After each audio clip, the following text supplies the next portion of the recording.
আসসালামু আলাইকুম প্রিয় দর্শক, অন্য মঞ্চের আলাপচারিতায় আপনাদের সকলকে আমন্ত্রণ জানাচ্ছি। টাইম ম্যাগাজিনকে কি আওয়ামী লীগের নিষেধাজ্ঞা প্রত্যাহারের ইঙ্গিত দিলেন তারেক রহমান? দর্শক, গতকাল বিশ্বখ্যাত টাইম ম্যাগাজিনে তারেক রহমানের একটি দীর্ঘ সাক্ষাৎকার ভিত্তিক প্রতিবেদন প্রকাশিত হয়েছে, প্রায় 3300 শব্দের। এই সাক্ষাৎকারে তারেক রহমান রাজনৈতিক দলের নিষিদ্ধ প্রসঙ্গে একটি কথা বলেছেন, যেটি খুবই তাৎপর্যপূর্ণ। অনেক কথাই বলেছেন এই সাক্ষাৎকারে। এর মধ্যে তিনি রাজনৈতিক দলের নিষেধাজ্ঞা বিরোধিতা করে বলেন যে আজ কাউকে নিষিদ্ধ করলে কাল তাকেও নিষিদ্ধ করা হতে পারে। আমরা এই কথাটি থেকে কি ধরে নিতে পারি? এই মুহূর্তে নিষিদ্ধ রাজনৈতিক দল আওয়ামী লীগ। এই আওয়ামী লীগকে নিষিদ্ধ করা প্রসঙ্গে কি তারেক রহমান ভোটের 2 সপ্তাহ আগে এমন ইঙ্গিত দিলেন? এটা কেন করলেন? আওয়ামী লীগের ভোটটা পাবার জন্য, নাকি ক্ষমতায় এসে আওয়ামী লীগের নিষেধাজ্ঞা প্রত্যাহার করবেন? ঠিক একদিন আগে আওয়ামী লীগ প্রধান শেখ হাসিনা এবং বাংলাদেশের নির্বাসিত প্রধানমন্ত্রী শেখ হাসিনা জি 24 ঘন্টার পক্ষ থেকে একদিন আগে যে সাক্ষাৎকারটি প্রকাশ হয়েছিল, সেখানে ছিল শেখ হাসিনাকে প্রশ্ন করা হয়েছিল যে তারেক রহমান ও বিএনপি তাদের কি বিশ্বাস করা যায়? আওয়ামী লীগ প্রধান শেখ হাসিনা বলেছিলেন যে বিএনপি ও আওয়ামী লীগের দীর্ঘদিনের সংসদীয় প্রতিদ্বন্দ্বিতা রয়েছে, এটাই গণতন্ত্রের স্বাভাবিক রীতি। শক্তিশালী বিরোধিতা শাসন ব্যবস্থাকে আরও মজবুত করে, কিন্তু কিছু বাস্তব সত্য ভুললে চলবে না। তারেক রহমান 17 বছর লন্ডনে স্বচ্ছন্দ নির্বাসনে কাটিয়েছেন। সরকারি অর্থ তসরুপে দোষী সাব্যস্ত হওয়ার পর নেতৃত্ব মানে জবাবদিহি ও মাঠে উপস্থিতি, বিদেশে বসে নির্দেশ দেওয়া নয়। আরও উদ্বেগজনক বিষয়, বিএনপির চরমপন্থী শক্তির সঙ্গে আপোষ করার দীর্ঘ ইতিহাস রয়েছে। ইতিমধ্যেই দেখা যাচ্ছে ভোটারদের বাড়ি বাড়ি গিয়ে ভয় দেখানো হচ্ছে, হুমকি দিয়ে ভোট আদায় করা হচ্ছে। এটা গণতন্ত্র নয়, এটা জবরদস্তি। তারেক রহমানের প্রতি পুরোপুরি যে বিশ্বাস আছে শেখ হাসিনার, সেটিও নয়, কিন্তু শেখ হাসিনা তারেক রহমানের প্রতি একটি বলা যায় আর্জি বা দাবি জানিয়েছেন যে বিএনপি যদি সরকার গঠন করে আমি আশা করব, আর্জি বলা ঠিক হবে না, আশাবাদ ব্যক্ত করেছেন যে আশা করব তারা আওয়ামী লীগের উপর থেকে নিষেধাজ্ঞা তুলে নিয়ে প্রকৃত সংসদীয় গণতন্ত্র ফিরিয়ে আনবে। প্রকৃত বিরোধী দল ছাড়া সংসদ কখনো সংসদ হতে পারে না। 27 তারিখে G24 এর এই সাক্ষাৎকার প্রকাশিত হয়েছে, আর 28 জানুয়ারি প্রকাশিত হলো তারেক রহমানের টাইম ম্যাগাজিনের সাক্ষাৎকার।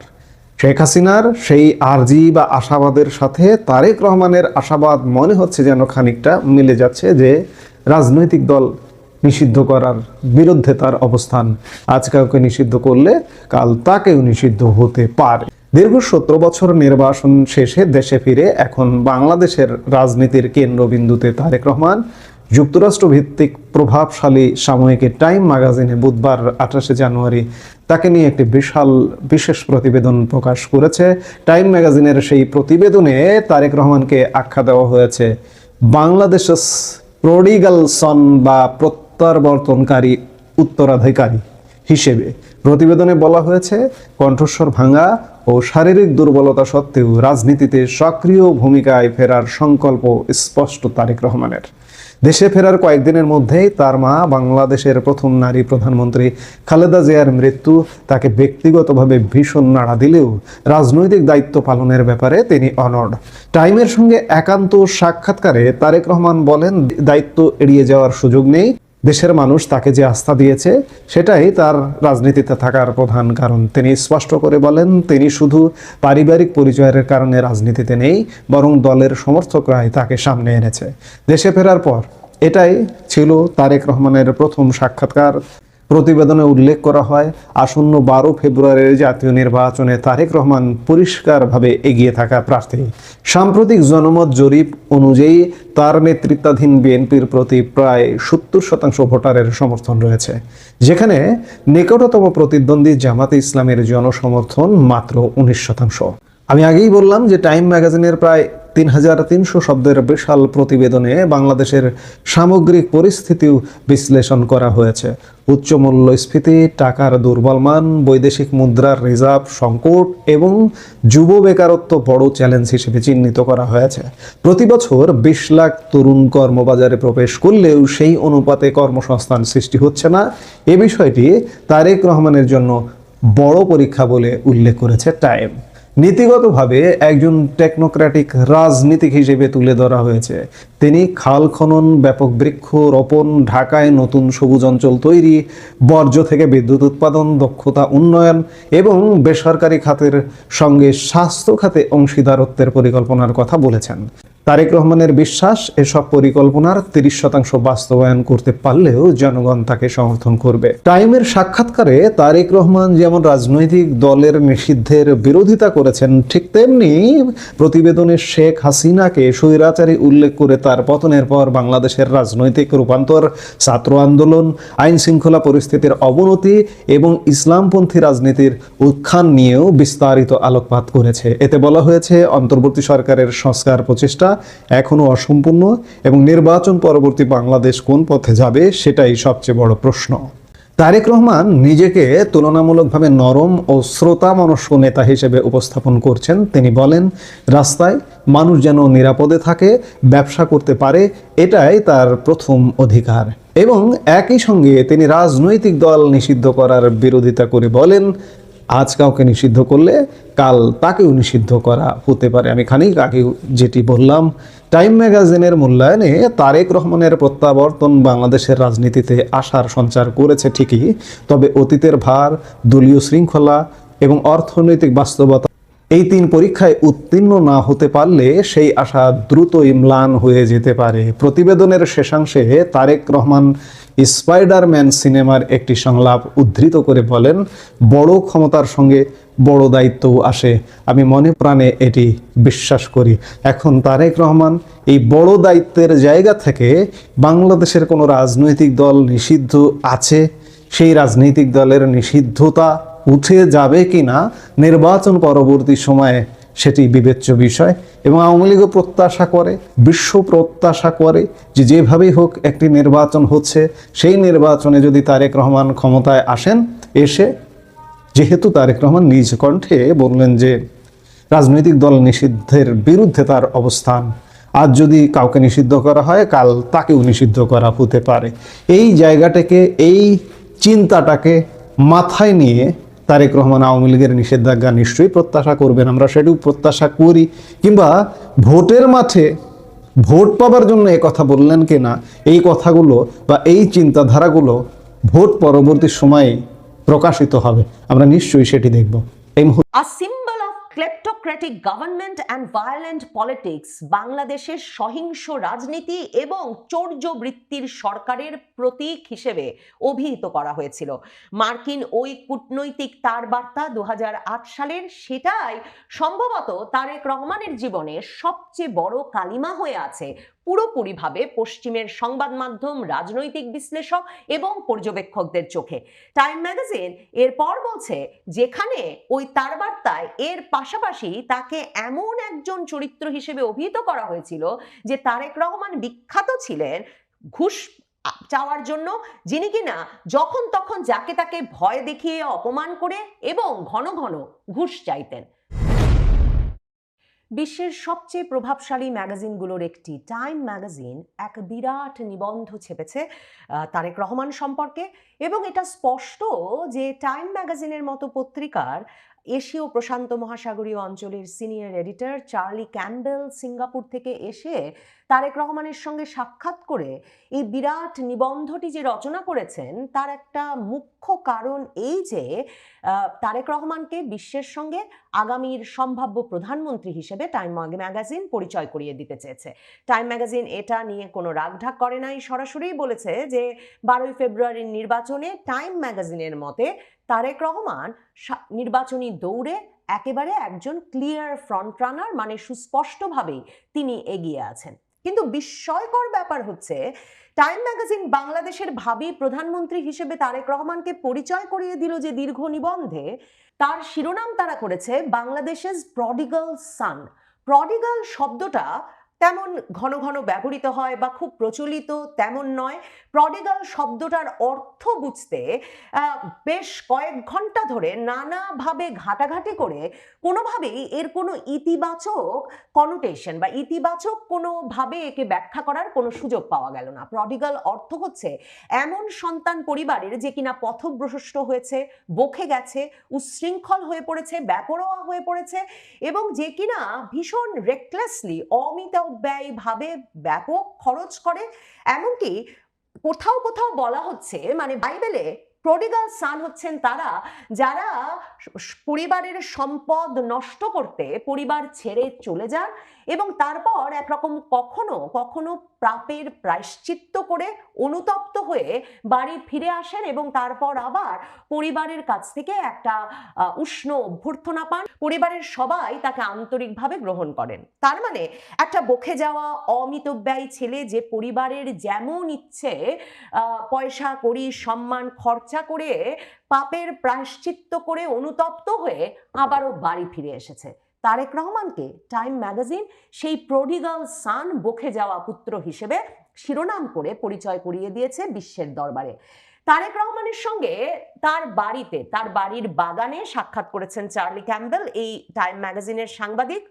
এবং তিনি শুরুতেই বলছেন যে তারেক রহমানের সঙ্গে তার যখন সাক্ষাৎ হয়েছে তখন তারেক রহমানের গলাটা ভেঙে এসেছে, মানে গলাটা ভাঙা, এবং তিনি লিখছেন যে তার কাছে এটা রাজনৈতিকভাবে খুব একটা ইঙ্গিতপূর্ণ ব্যাপার, আয়রনিক ব্যাপার বলে মনে হয়েছে, কারণ তিনি মনে করাচ্ছেন 17 বছর ধরে তারেক রহমানের বক্তব্য বাংলাদেশে নিষিদ্ধ ছিল যে কোনো মিডিয়ায় প্রচার করা। তারেক রহমান শুরুতেই সাংবাদিককে বলেন যে তার শরীর বাংলাদেশের আবহাওয়ার সাথে মানিয়ে নেওয়া শুরু করেছে এবং তারেক রহমান এটাও বলেন যে তিনি কথায় খুব ভালো নন, মানে the thing is that I am not very good at talking anyway, কিন্তু আমাকে যদি কিছু একটা কাজ করতে দেওয়া হয় আমি সবচেয়ে ভালোভাবে সেটা করার চেষ্টা করি। এমন একটা ইতিবাচক অবস্থায় সাক্ষাৎকারটা শুরু হয়, সাক্ষাৎকারটা তারা নিচ্ছেন, সাক্ষাৎকারটা ঘটছে তারেক রহমানের বাগান বিলাস এবং গাঁদা ফুলে ভরা বাগানে বসে, সেটা সাংবাদিক জানান। এরপর সাংবাদিক বলতে শুরু করেন যে ফেব্রুয়ারি 12 নির্বাচনে তারেক রহমান যে শুধুমাত্র সুস্পষ্টভাবেই এগিয়ে আছেন তাই নয়, তারেক রহমান বাংলাদেশে এখন এই 2024-এর জুলাই আগস্ট আন্দোলনের পর মুক্তিযুদ্ধের সময়কার প্রজন্ম এবং এই যে যারা তরুণ বিপ্লবী তাদের মধ্যে একটা সেতু বন্ধন হিসেবে এই 60 বছরের তারেক রহমান কাজ করছেন। তারেক রহমান সম্পর্কে এর পরেই সাংবাদিক লেখা শুরু করেন যে তারেক রহমান একটা ব্যাগেজ নিয়ে এসেছেন, মানে তার একটা অতীত ইতিহাসের বোঝা তার কাঁধে আছে। তিনি বলছেন যে তার সবচেয়ে বড় গুণ, সবচেয়ে বড় যোগ্যতা হচ্ছে তার বংশ পরিচয়। তিনি প্রেসিডেন্ট জিয়ার পুত্র, তিনি বাংলাদেশের সাবেক প্রধানমন্ত্রী খালেদা জিয়ার পুত্র, কিন্তু তার ভক্ত সমর্থকদের কাছে তারেক রহমান এমন একজন ব্যক্তি যিনি কিনা দেশে ফিরেছেন তার মাতৃভূমিকে একরকমের উদ্ধার করতে। কিন্তু সাংবাদিক মনে করাচ্ছেন তার সমালোচকদের কাছে, তারেক রহমানের সমালোচকদের কাছে, he is a dark prince, a venal. মানে সাংবাদিক এত সব কঠিন কঠিন নিষ্ঠুর সব শব্দ ব্যবহার করেছেন তারেক রহমানের বিষয়ে, বুঝতে বাকি থাকে না যে বাংলাদেশের যে প্রধানমন্ত্রী হতে যাচ্ছেন সামনে তার সম্পর্কে তিনি যা অতীত ইতিহাস সম্পর্কে যা সব গবেষণা করে এসেছেন তার ফলাফল খারাপ। তারেক রহমানকে অতীতে যারা চিনতেন তাদের কাছ থেকে তিনি যে ব্রিফ নিয়ে সিঙ্গাপুর থেকে ঢাকা এসেছেন তারেক রহমানের সাক্ষাৎকার নিতে, তাদের কাছ থেকে তিনি যে ব্রিফ পেয়েছেন সেই ব্রিফও যথেষ্ট খারাপ। এবং বুঝতে বাকি থাকে না যে এই সাক্ষাৎকার গ্রহীতা সাংবাদিক তারেক রহমানের সঙ্গে সরাসরি মুখোমুখি সাক্ষাৎকারের পরেও তেমন ভাবে তারেক রহমানের যোগ্যতা বা গুণপনা সম্পর্কে কনভিন্সড হতে পারেন নাই। সে কারণে এসব কঠিন কঠিন শব্দ তিনি ব্যবহার করছেন যে তারেক রহমানের সমালোচকেরা তারেক রহমানকে একটা অন্ধকার জগতের রাজপুত্র, ভিনাল, দুর্নীতিগ্রস্ত ঘুষখোর হিসেবে বিবেচনা করে, যিনি কিনা ইউনিভার্সিটি পাশ করতে পারেন নাই, ইউনিভার্সিটিতে ভর্তি হয়ে পড়ালেখা ছেড়ে দিয়েছেন, ইউনিভার্সিটি ড্রপ আউট এই শব্দটা ব্যবহার করেছেন সাংবাদিক। এবং তিনি বলছেন যার একমাত্র নেতৃত্বের যোগ্যতা হচ্ছে তার জন্ম হয়েছে কোন পরিবারে সেই বিষয়টি। তবে তারেক রহমান সাংবাদিককে বলেছেন যে আমার নেতা হয়ে ওঠার বিষয়টা আমার বাবা মায়ের জন্য নয়, বরং আমার দলের নেতা কর্মী সমর্থকেরাই আমাকে আজকের জায়গায় নিয়ে এসেছে।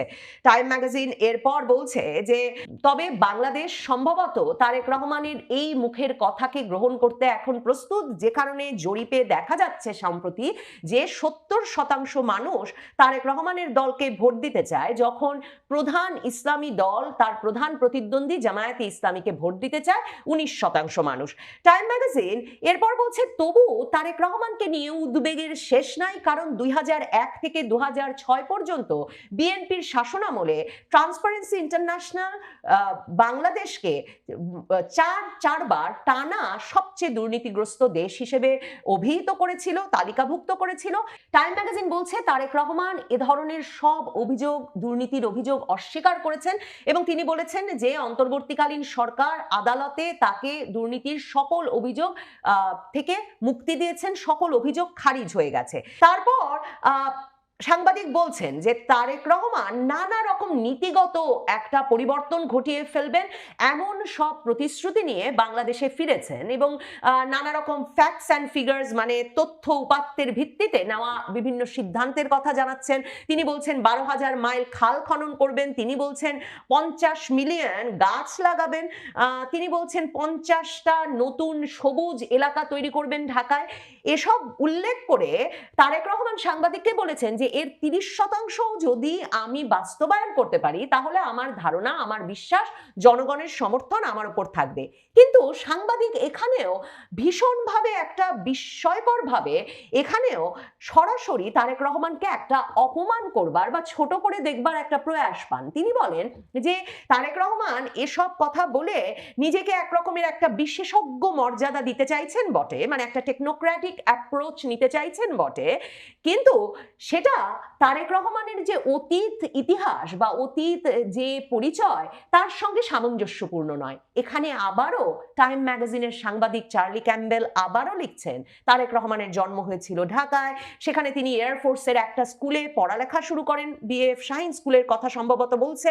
এরপর তিনি মিড 1980s-এ 80-র দশকের মাঝামাঝি সময়ে ঢাকা ইউনিভার্সিটিতে ভর্তি হন বটে, কিন্তু তিনি আন্তর্জাতিক সম্পর্ক বিভাগে ওই ডিগ্রিটা কমপ্লিট করেন না, দ্বিতীয় বর্ষেই তিনি তার পড়ালেখা ছেড়ে দেন। মানে ওই যে ইউনিভার্সিটি ড্রপ আউটের বিষয়টি, একজন ইউনিভার্সিটি ড্রপ আউট যিনি তার শিক্ষা জীবনে লেগে থাকতে পারেননি এবং শেষ করতে পারেননি, সেই ব্যক্তিটি বাংলাদেশের সম্ভাব্য ভাবী প্রধানমন্ত্রী হতে যাচ্ছেন, সেটা সম্ভবত টাইম ম্যাগাজিনের এই সাংবাদিক কিছুতেই গ্রহণ করতে পারছেন না। এরপর টাইম ম্যাগাজিনের সাংবাদিক লিখছেন তারেক রহমান ইউনিভার্সিটি ছেড়ে দেওয়ার পর ব্যবসায় জড়িত হন এবং 1990-এর দশক থেকে আনুষ্ঠানিকভাবে রাজনীতিতে যুক্ত হন এবং বিএনপির সিনিয়র জয়েন্ট সেক্রেটারি জেনারেল হয়ে যান একসময়, কিন্তু এবং পার্টির ভেতরে তিনি একটা সময় ক্ষমতার ভাগাভাগি করবার প্রধান ব্যক্তিতে পরিণত হয়, যাকে ভীষণভাবে করাপশন, দুর্নীতি এবং প্রশাসনে নাক গলানোর জন্য অভিযুক্ত করা হয়। এখানে এসে টাইম ম্যাগাজিন আর কোনো রাগঢাক না রেখে সরাসরি বলছেন তারেক রহমান একটা বিরাট অংশের বাংলাদেশিদের কাছে এখনো খাম্বা তারেক নামে পরিচিত, যেখানে তার বিরুদ্ধে এমন অভিযোগ আনা হয় যে তিনি বাংলাদেশে হাজার হাজার ইলেকট্রিসিটি পোল লাগিয়েছিলেন, বিদ্যুতের খাম্বা লাগিয়েছিলেন, কিন্তু সেই খাম্বাগুলোর সঙ্গে বিদ্যুতের লাইন কখনো যুক্ত করেন নাই এবং বিপুল পরিমাণ অর্থ আত্মসাৎ করেছিলেন।